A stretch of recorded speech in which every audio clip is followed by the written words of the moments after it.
Hey, hi everybody. Good evening. My name is Leslie, and I am the acting managing editor here at Push Black. And today we're about to get into some real good stuff. Um, so I don't know how many of you all have heard about, you should always respect your elders, you shouldn't talk back, be quiet when adults are speaking.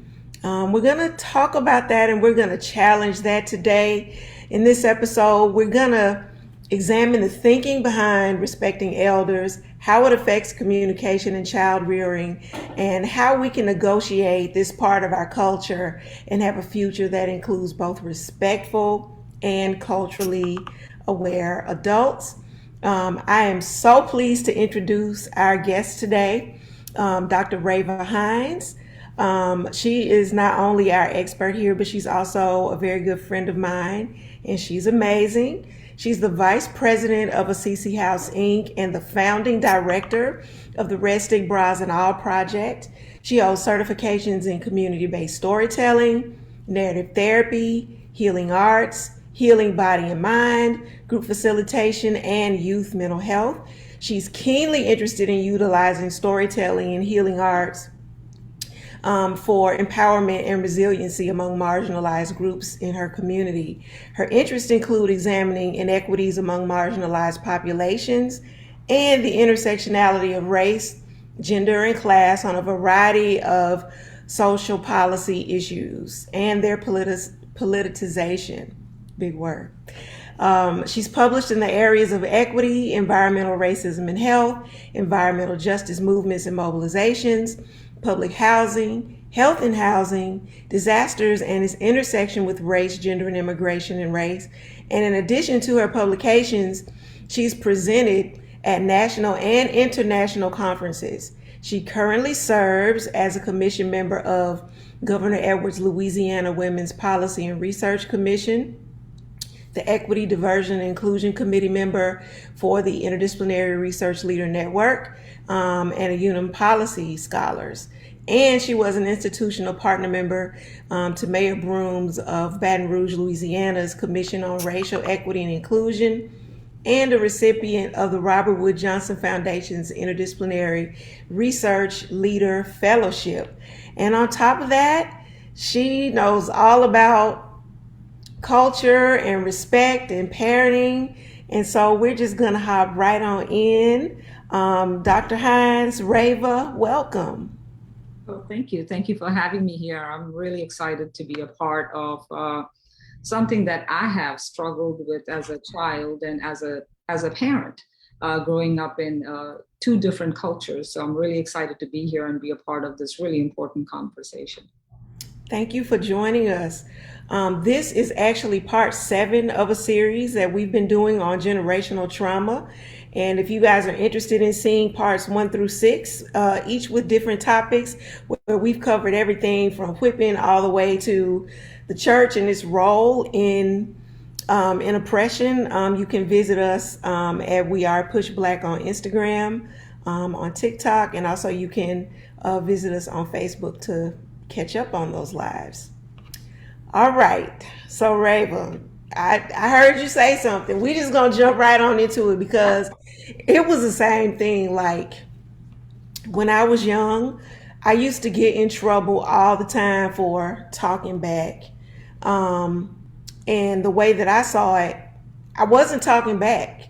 I was just trying to make my voice heard. Um, so let's just let's start there. It's a really basic question, but I think it's an important one for us to start off with. What's the cultural benefit of respecting our elders? Like, what do we mean? Like, I know what it meant. In my house, it meant if mom or daddy says something, you don't mumble back, whether you agree or not. But culture wide, what does that mean in the cultures that you're familiar with and in your own experiences? I think respect has, when you think about the term respect, there are two broad definitions of this term respect. And I think culturally, we have only looked at one of this definition, one aspect of this definition. So when you think about respect, we talk about the predominant narrative around respect is you respect someone because of something. So you respect them because they are an elder. You respect them because they are, well published in a specific area. For their abilities, for their qualities, for the achievements. So that's one definition of respect. And that is usually the definition of respect that is a predominant narrative in most cultures. The culture that I come from is from India, and the culture I got married to was Black. And in both those cultures, I saw that as being the dominant narrative. You respect someone because they're older than you. You respect someone because that's your teacher. You respect this person because they're your parents, your elder brother, elder sister, and so on and so forth. And I think in that process, there is a second definition of culture. Respect that is left behind. And I want to come to that definition later on, if that's okay. But that's the predominant narrative of respect that's there around cultures is, having this deep admiration for someone because of something, be it gender, be it race, be it age, be it achievements. And that's what my experience has taught me. Okay, thank you. Um, I think let's let's think about like for both of our cultures, and this is kind of like a Black History moment. Um, this notion of talking back and backsassing. I know in Black culture, if you did that to a white person, there's numerous instances of Black people being lynched or being whipped. We recently did a story on Push Black, and it's going to be coming out, so y'all be on the lookout for it. Of a person who got lynched because they didn't say Mister to a white person. Can you talk a little bit about the implications and the history of talking back when it comes to between races and not those interpersonal relationships? Yeah, I think in America, if you are to examine anything, we cannot do it without examining it under the prism of race.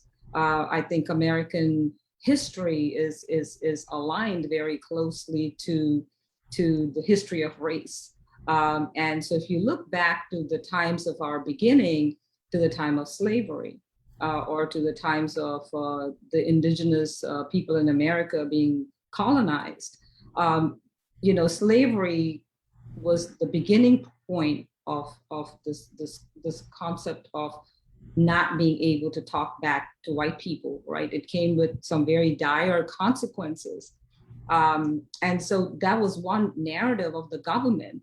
Now imagine that being institutionalized and legitimized by the Supreme Court of the United States in one of the worst decisions in history in 1857 with the Dred Scott case, in which Chief Justice Taney pretty much said very openly that African Americans have been regarded as an inferior race all throughout history, and they're unfit to exist in society. And he said that they had no rights that needed to be upheld by white people, that white people were not bound to respect Blacks, and they were not bound to respect Blacks in terms of individuals, and neither were there any rights that pertain to Black folks that need to be respected. So this is coming, mind you, Leslie, from the Supreme Court of the United States in a legitimized Supreme Court decision in 1857, Dred Scott versus Sanford. And then when we look at history, we look at things such as Black codes and Jim Crow laws, and Jim Crow in itself is a pejorative because it comes from a stereotype of what Black people should have looked like, right? This guy who was not really a well-known actor goes on to paint himself in the stereotypical Black way, and then therefore we have this birth of Jim Crow. But then you add also Black codes to it. Move on down history, you have characteristics of Black Sambo, and interestingly, Black Sambo actually began as a story in India. Black Sambo was an Indian character who was chasing tigers in India, and the tigers melted to form ghee, and he took it back to his parents, and that was adapted into many other cultures throughout the African diaspora and also in America in the culture that we have today. And in race relations, Black Sambo plays a very significant role. Then we go on to lynching. And so when we look at this kind of system wherein institutional racism took foothold from the time of slavery, it is understandable why talking back was not a privilege that Black people had when it came into white spaces. And we're going to talk a little bit more, but I also believe that that had a lot to do with the generational trauma that comes and has seeped into parenting of today. Okay.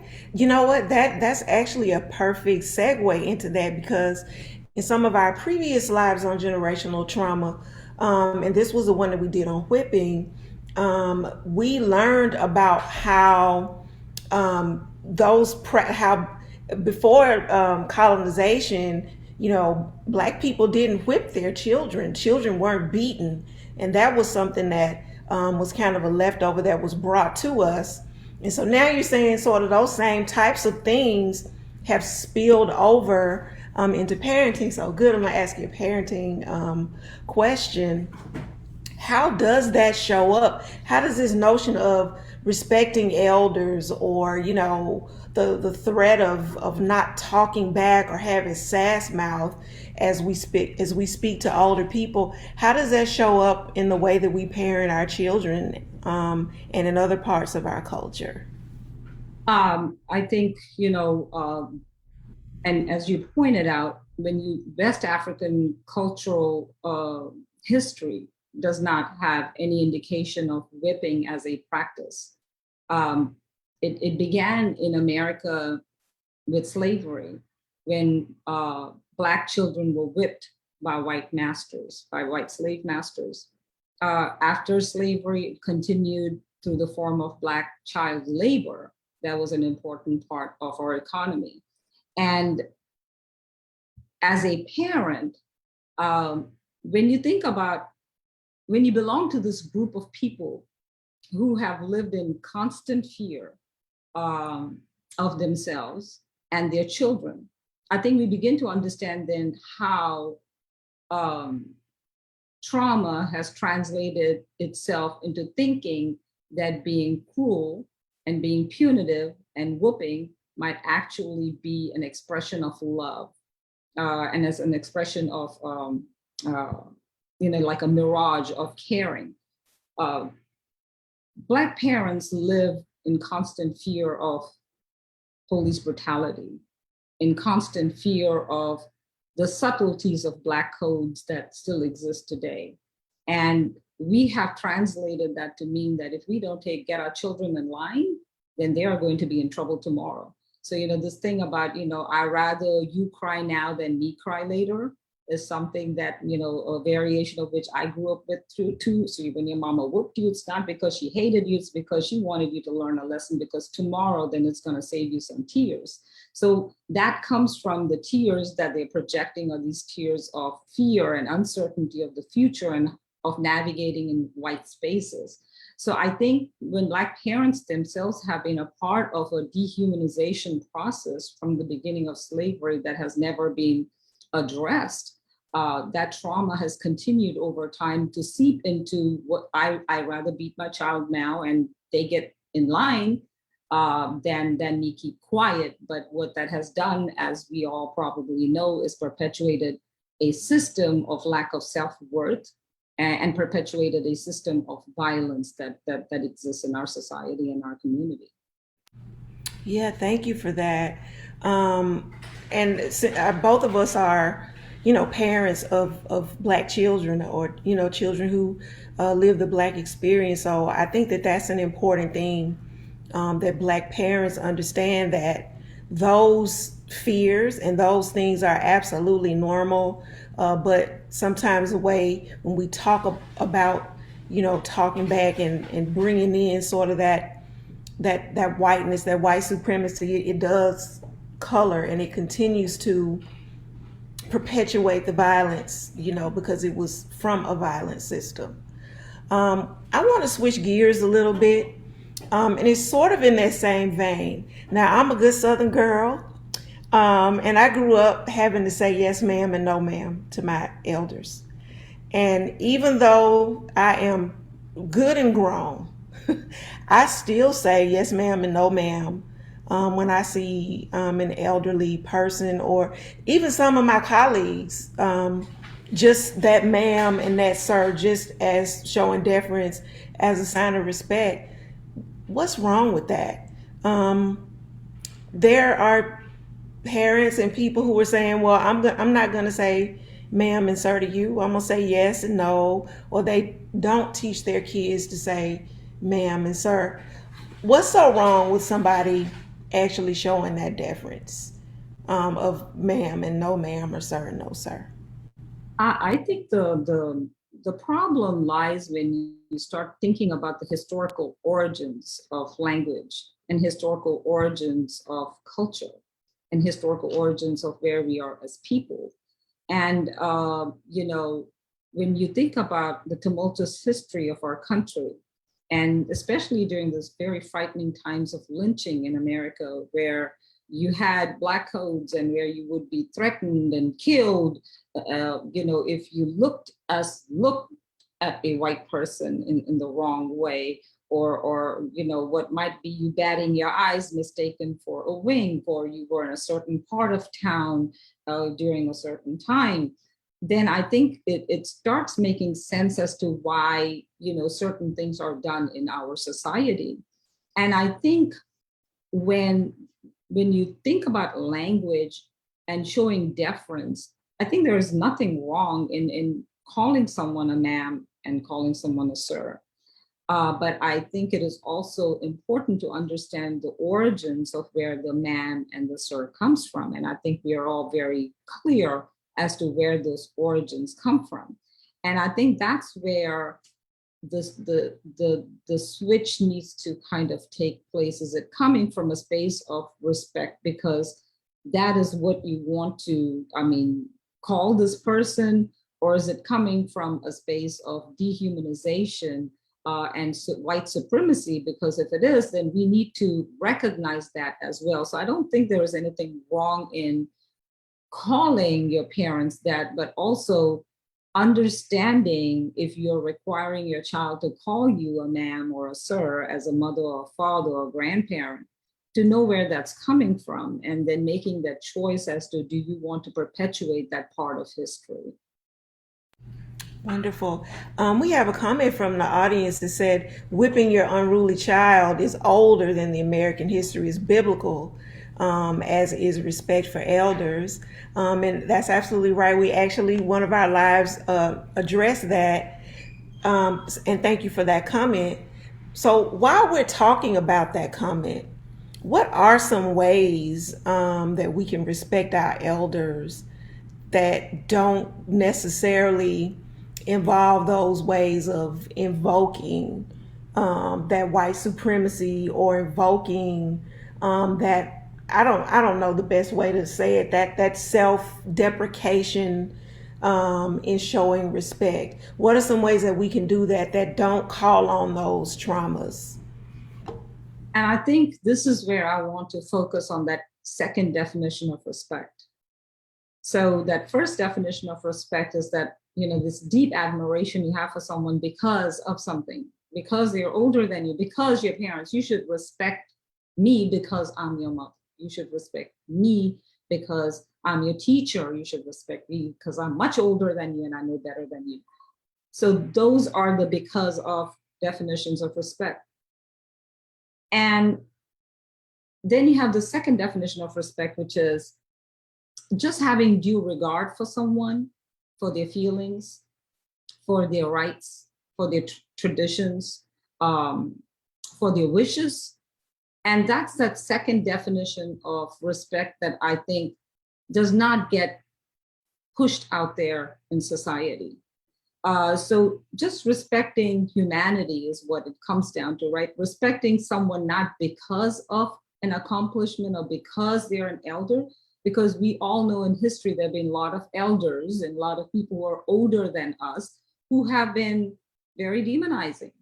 And so respect has the second definition of respect. We are talking about respecting someone's feelings, someone's rights, not because, so I respect you, Leslie, not because you are a woman, not because you are older than me, not because you have a PhD. I respect you because of you as a person, because you have that right to be respected as an individual. I think if we start kind of shifting that lens of respect, that definition of respect that we don't usually think about, I believe that we are going to start making some changes in society, teaching our children to respect someone not because this person is your teacher, but teaching your child to respect this person because that's a human being that deserves to be respected. I think we are going to start also shedding some of these cloaks of historical trauma that we've been carrying with us over time. So definitely, respecting humanity for what humanity is, shifting the discourse, and slowly. It's not something that will happen over time because we are talking about centuries of intergenerational trauma. Yeah, absolutely. Yeah, thank you for that. That's a good way. Yeah, I think seeing the humanness in people and respecting that, rather than always making it about positions and status does kind of take away that cloak and that sting of just blindly respecting someone. That was also something that we've discussed here in terms of parenting in one of our other lives, where lots of parents now are choosing gentle parenting. They're choosing to raise their children to think for themselves, to speak up, to practice self-care and all those things that frankly, when I was growing up, we didn't have words for that. It was like, it wasn't self-care. No, clean your room, you know? Yes, I grew up under that too. So yeah, yeah. Yeah. So let me ask you, in your observations, it seems to me that the younger generations, they have words for these things and they attack cultural norms. It appears in a different way than maybe before when we didn't quite have the words. What are some of those differences you've noticed between generations when they're challenging those norms of I guess deference and having to like prostrate yourself before someone who's just older, and just because yeah you're older, because where I'm from there's a saying too that says ain't no fool like an old fool. So it could be the case that you're showing deference and following someone who might be older but who might not have it all together. So what are some of the differences that you've seen in some of the I guess you could say counterpoints to that traditional notion of showing deference to a person just because? I think the biggest change I've seen in my generation or our generation and the younger generation has been the younger generations or the newer generations' ability to question adults.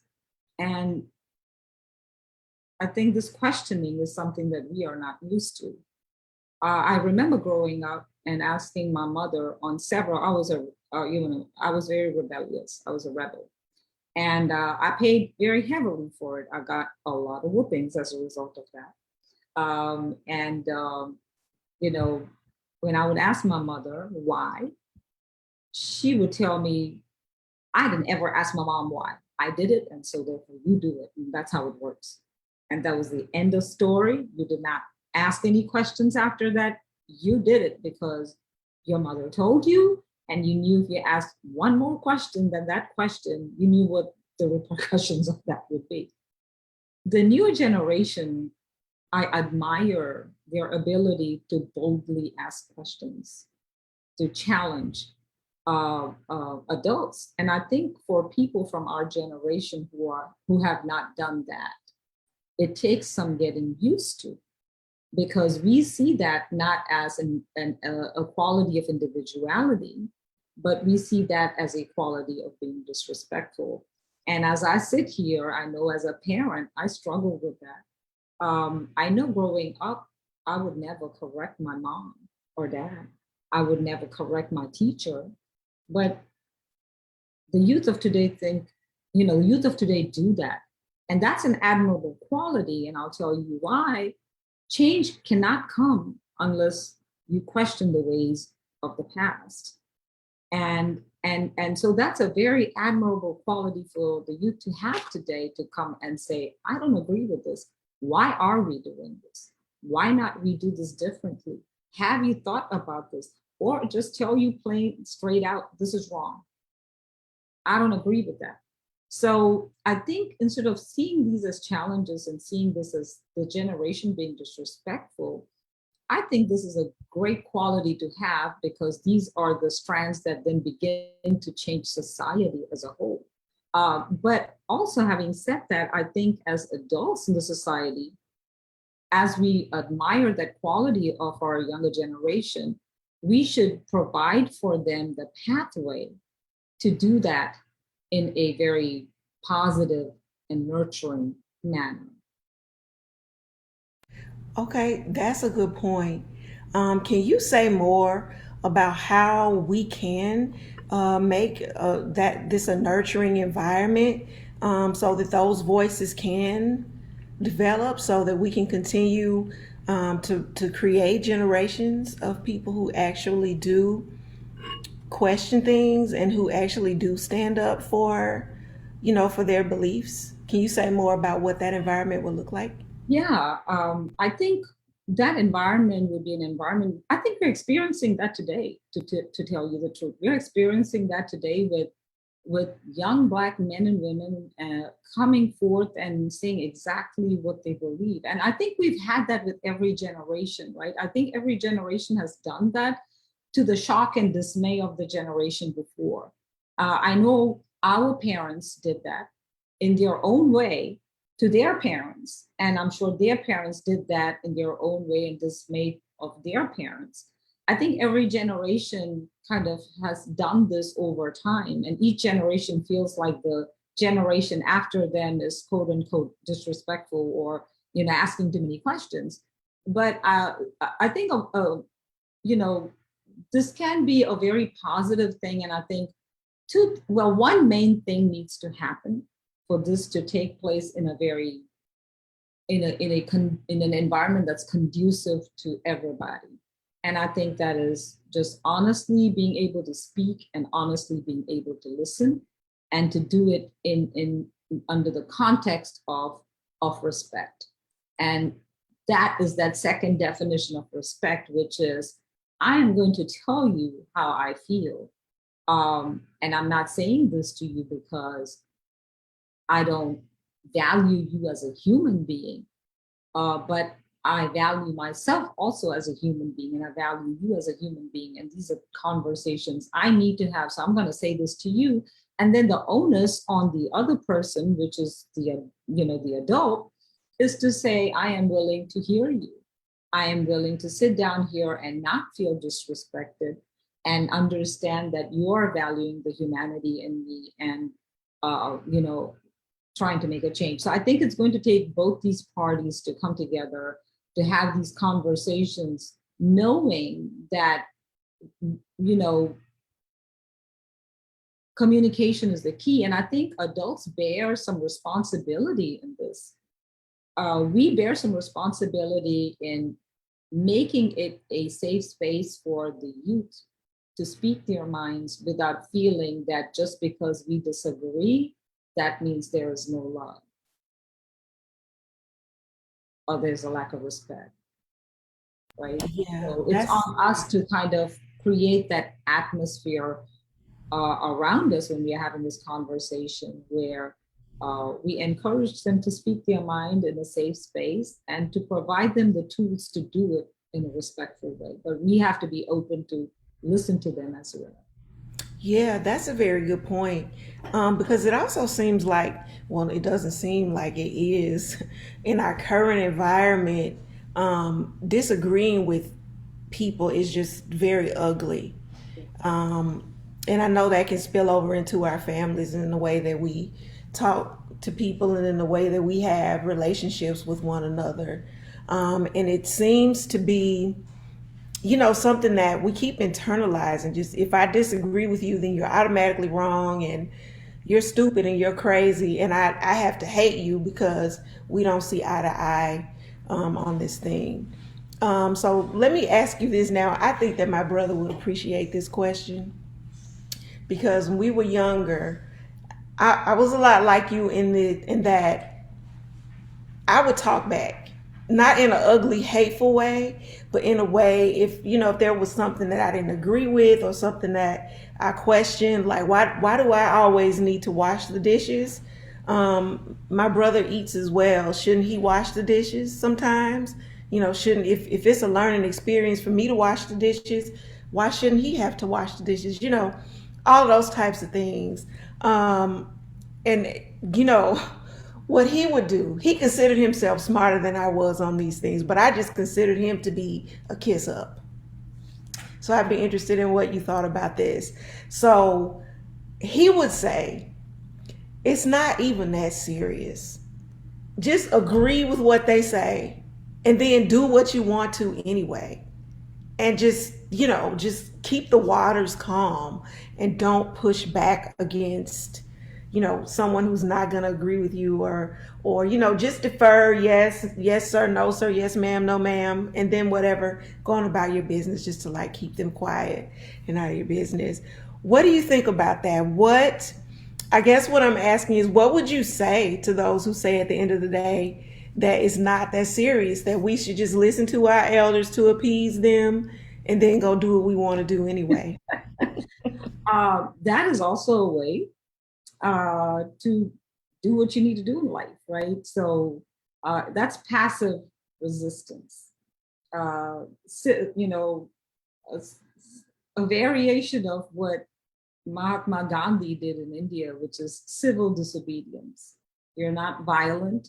You don't argue. You don't talk back, but you do exactly what you want to do.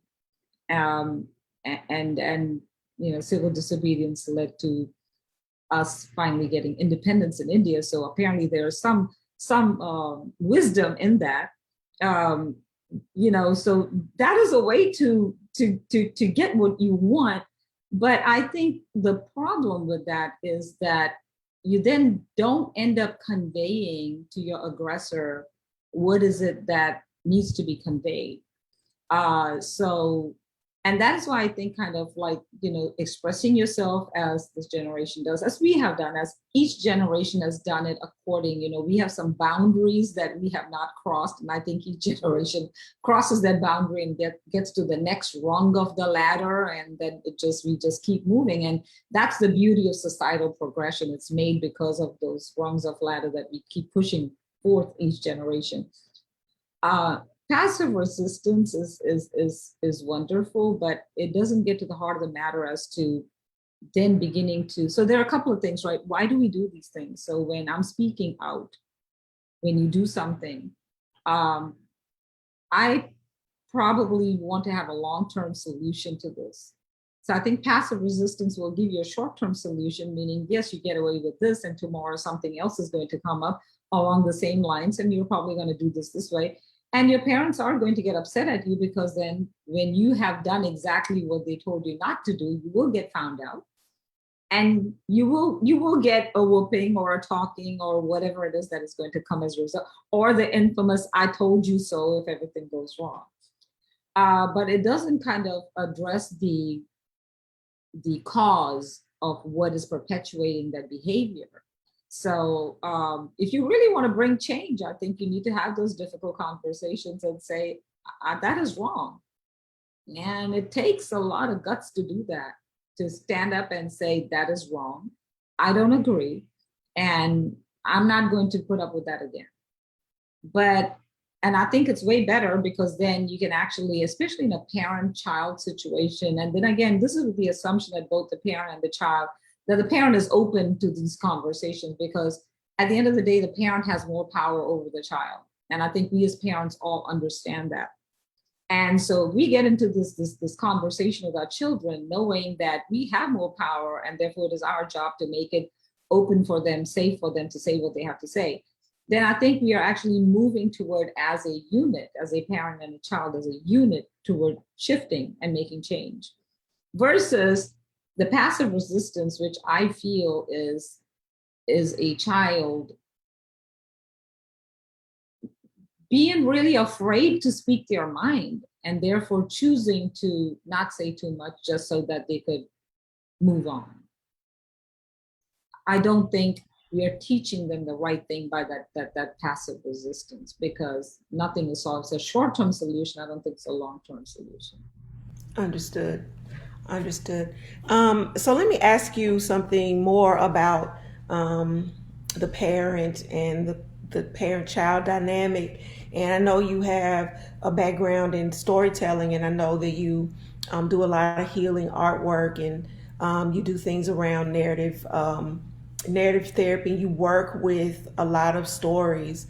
What is there? How I know that one technique in learning about your background too in this is that stories are really powerful in helping us understand one another in families. What's a way that we could use stories in our families, or use stories in our parent-child relationships, or even in those intergenerational relationships within our family, to come to a common ground, or to keep creating that environment that you talked about earlier, for the adult to make it safe, or for the older person, the older generation to make it safe for the younger generation to speak their minds, and to lead us on the path more to just seeing one another as human beings. Um, I think we are all victims of capitalism so much so we have the daily grind exhausts you as an adult. At the end of the day, you just want to come home from a hard day's work, cook dinner, feed your kids, hope they did their homework, and go to bed. We are so exhausted that we don't have time for talking about mental health, and the mental health of the individual and the mental health of the family. When I grew up with my grandparents around me and my cousins around me and family around me, and we were surrounded by stories from our grandparents. At night, I would go to bed every night with a story that would be told by my grandparents. And the story would always have a moral to it. And the moral would be just kind of announced by the grandparent at the end. And that was it. That was it. It would be announced, and therefore this happened, then you go to bed and you forget about it, but you don't. And you don't because you carry these lessons. So I grew up with the Lion and the Mouse, the Three Little Monkeys, the Goat Herd and the Goat, things like that have Aesop's fables, Jataka tales, or things that have just kind of, been a part of my childhood. I think, and those kind of stories are something that I feel is not very prevalent in our cultures these days. Those stories that have just beautiful meaning to them, and these proverbs like a stitch in time saves nine. And these are things that we grew up with. And they were very nurturing, very beautiful. And I know that, there's a whole lot of things about, you should read your child before your child goes to bed. And these are all wonderful practices. But I think having these anecdotes being told to us that actually have some morals to it, some lessons to it at the end that we can learn from, are the biggest gifts that we can give our children. Because even now, when things happen, I have two adult children, and parenting adult children is a very different kind of parenting than parenting young children, than parenting youth. And I always go back to whenever we have these deep conversations, there's always a story that always surfaces itself. And it's always a story that I was told of when I was little. And it makes so much sense to them. And all it sometimes takes is that story and then being able to relate that situation to their story. And with me asking them something like, so what would you do? Do you want to be the scorpion or do you want to be the frog? And and you know, and I think so stories have power in them because they tell truths, not your truth or my truth, they tell truths. And these truths can be translated into our everyday life and our everyday experiences. So I definitely think that, going back to those roots of having having life experiences rendered in form of stories, and using animism was something that we were very, was grounded in us, right? That we always related back to animals and nature in kind of learning life lessons, is going to be helpful. And I think it's also a medium to bring about change. So I could sit here and say, Leslie, you know what, you are wrong and you shouldn't do this. Versus let's talk about the tale of two monks, and let's talk about carrying, trauma with us for a long time. And this is what happens. And so, which monk do you want to be? These are the kind of things that in relationship takes away that finger pointing and blaming, from learning, life lessons in a very neutral setting. Wonderful. Thank you for that. If we have enough time, I would love for you to share the story of the two monks. I think it's perfect for thinking about the ways that we can work with one another intergenerationally. But before we get to that, I want to ask you. Oh, we actually have a question, and it's an audience comment that says, with the elder stuck in his mode and the child wanting to find their place, how are the boundaries supposed to be set without that respect of the elder? Like, So, yeah. So I think it's a two-way street. And I have, as a parent, shared my share um, of trying to figure this out, because unfortunately there is no manual that I have that I can refer to. So when my child comes and sits down, I'm like, okay, how do we do this? Because if my mom was sitting in front of me, she would have told me, shut up and do exactly what I told you, and it's not going to work out. And so I feel that, in those situations, so speaking from a me experience or I experience, I've had to sit down and actually think about how I felt as a child, when I approached my parents, and I would ask them something to be told, just shut up and just do this because I asked you, right? Like, don't ask questions. Basically, that's what they would tell me. Don't ask questions, just do it. And then I would sit down and think about what that would do to me and what that made me feel. And it worked against me because I grew up as a child that lacked confidence, severely lacked confidence. And it took me a long time to get it back into my life. So I think as a parent, I think we have the upper hand to actually, um, understand as a parent as a child, what it felt like to go through that with our parents, and then be able to use that knowledge to have conversations with our children. One of the things that I always do when, we butt heads, I have a son and a daughter, and parenting is all about disagreements, right? And when those moments come where, I'm challenged about my parenting skill, the first thing I try not to do is take it personally and blow a fuse, because I know that that is not going to lead us anywhere. And so then kind of talking to my child and telling them, look, why don't we, instead of screaming at each other and having a screaming match, why don't you and I sit down together and have a conversation about this? Tell me how you feel. And you'll be amazed, Leslie, how that one question of tell me how you feel calms them down and opens the door.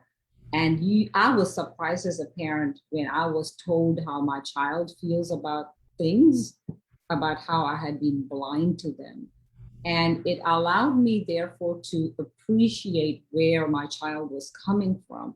So I think the number one rule that I have when I approach my children is, especially lately when you're parenting adults, is to not come at it from an angle of ego, pride, right?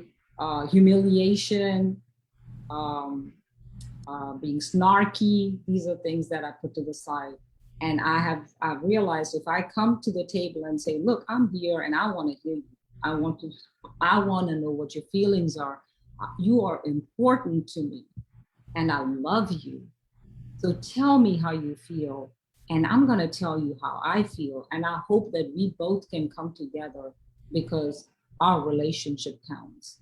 And I've seen just saying that in the onset and giving them that space to be their authentic self helps. It calms them down because the only reason they push back and they mouth off is because they feel that that's their defense, because they feel that if they did not do that, then they would not be given a chance to speak their mind. But if we make them comfortable in knowing that, look, you don't have to fight for your space here. You have your space. I want you to speak, and I'm here to hear you out, to listen to you. I see it works out. It takes a lot of training, a lot of patience, and oh God, a lot of prayer, a lot of prayer. I'm completely with you on that one, and I appreciate that. I know that there are some people who will want some resources for that, and I know I want to go back to there's a resource that we know about here at Push Black, our friends of the show. There's a podcast for Black parents that's hosted by Trina Green Brown. She's also the author of the book Parenting for Liberation. And, we talk a lot about that as well. There's also a resource that we can learn about called Gentle Parenting. And Gentle Parenting, we had a guest who was on here. I want y'all to go back and watch those previous episodes, but there's one that's Please Don't Sit on My Bed in Your Outside Clothes. There's an audiobook by Phoebe Robinson. And so there are lots of good books and resources that we can turn to, and we're actually looking to have those conversations. Are there any conversations? Are there any resources or additional thoughts that you could share for those who might be trying to bridge this intergenerational gap, or any advice? Ah, Lord, you know, I I I read a lot of psychology today, and they have some very good articles about parenting in a positive space, and in a way that's uplifting and empowering for you and your child. Um, there are no self-help books that I have specifically read. Um, I just think about when I feel like I've hit a dead end or I've hit a dead end with my children. I think about myself as a youngster, and I think about how I was and what I wanted, and I think I put myself in their shoes, and I begin to understand where that disconnect might be. But it also helps me understand where those possibilities lie and where the bridges between me and them. And so I think for me my resource is my own life experiences as a young rebel, and kind of taking that to understand where my children are. and make a change is what I bank on. And as I count myself as my biggest resource, if that makes sense. Yes, I no. do read a lot of psychology today, and they have really great articles. But I also tell myself, Leslie, and I think that is something that we also need to. I know we're coming to a close, but I think we as Black parents, parents of color, need to be kind to ourselves. We Hmm. need to understand that we also come and we have been through a lot of we carry our ancestors, and our ancestors ancestors, and all that pain and all that trauma and all that hurt is sitting right there on our shoulders, and that we are doing the best that we possibly can. We are not perfect. We can make mistakes. We might not be right, and hindsight is 2020. And 2 years later, I look back and I'm like, I should not have said that. And sometimes I'll go and tell my children that I have no problems telling my children I'm sorry. I should not have done that. I apologize. And I think they appreciate that honesty. So I think all those things really matter. Be kind to yourself as a parent, especially as a parent of color, because we come from systems that made us this way. So let us work on shedding that out so we can get to be better as well. Thank you. I love that. And I think that's sometimes something that's missing from our dialogue and dealing with ourselves. In our last few minutes together, I'm going to take a liberty. I'm going to ask you if you will share the story of the two monks, because I think that it's a perfect story that demonstrates exactly how an exchange between generations can be. So, Yeah, will you share that story um, absolutely. in our few minutes that we have left? Okay. Absolutely. So this is a tale of two monks, an older monk and a younger monk that lived in the foothills of the Himalayas. And one day, the older monk and the younger monk, while they were resting, the younger monk said, I want to go see the other side of the foothills. I've never been there. Will you journey with me? And the older monk, said, yes, I would love to do that with you. So the next day, they kind of put some fruits and nuts and a little bit of belongings together and decided to engage in their sojourn and started traveling to the other side of the foothills of the Himalayas. And as they were traveling, they passed a lake. And right by that lake was this beautiful woman in hair all done just perfectly and a nice ceremonial outfit. And she was just weeping and sobbing profusely by a lake. And the older monk stops and decides to go and ask this young woman what is wrong. And the young woman says, I need to, today is my wedding day and I need to get married and I need to get to the other side of this little body of water. And my boatsman was supposed to come today and he never did. And if I don't go to the other side to get married, I'm going to, disgrace my family, and my parents will, their name will be dragged in the mud, and they will lose respect in my community. So I have to get to the other side.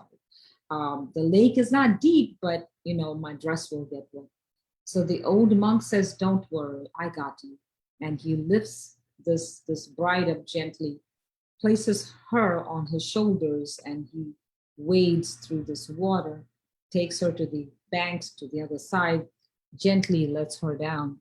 And the moment the older monk lets this lady down, she straightens up her like brushes back her hair and straightens up her dress and hops off his shoulder and hurries off without as much as a smile or a thank you to the old monk.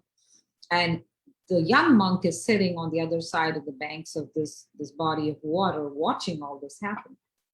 And then he watches this older monk walk back to the other side, and they both go on this journey. And the older monk is they happy as ever. They pass this valley with the most colorful flowers that you've ever seen, and they walk a bit more, and they pass this forest with the sweetest singing birds that you have probably ever heard.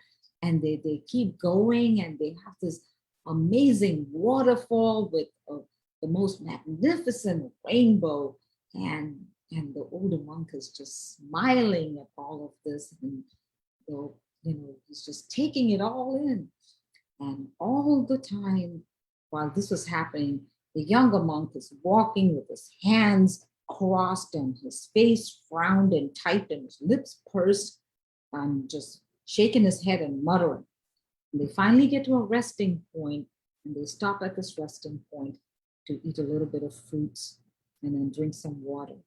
And as the monk is happily opening his little bag of food, the younger monk cannot take it anymore. And he says, "That's it." He said, "I cannot take it anymore. I've been, looking at you for so long, and you've been just happy and looking at all these flowers and whatever that you've been talking about. I didn't see any of that, but it doesn't matter. I'm just so mad." And so the older monk was surprised, and he was taken aback, and he said, "What are you talking about? Why are you mad? There's so much beauty that we passed. Did you see the valley of flowers?" And he said, "No." And the older monk says, "Did you see the singing birds or the beautiful rainbow, the magnificent waterfall?" And the younger monk says, "No, no, no, no, that is not what I'm talking about. I'm talking about what that lady did." And the older monk says, "What did the lady do?" And the younger monk says, "You picked her up. You're a monk. You're not supposed to have contact with women. You sacrificed that for the benefit of this woman. You put her on your shoulders. You took her to the other side. You gently perched her down so that her dress wouldn't wrinkle. And all she did was straighten out her dress, push back her hair, and without as much as a smile or a thank you, rushed off and went away. And all you've been talking about is birds and rainbows and flowers and waterfalls. This is just really, this is making me mad. Doesn't it upset you?" And the older monk paused for a moment and smiled and said, "Young monk, I had that woman on my shoulders and I let her go hours ago, but it seems to me that you're still carrying her." And that's a story to say that, you know, when we, that the story has a lot of meanings to it. And I will leave it up to the audience to gather your own meaning. For me, it meant that we carry a lot on our shoulders as people. And many a times in being, these, these experiences occupy so much real estate in our brain that we don't even make space for all the wonderful things that exist in our lifetime. And we have all these things that hold us back and keep us back from experiencing the joy of life. So this is all about the art of letting go. Yes.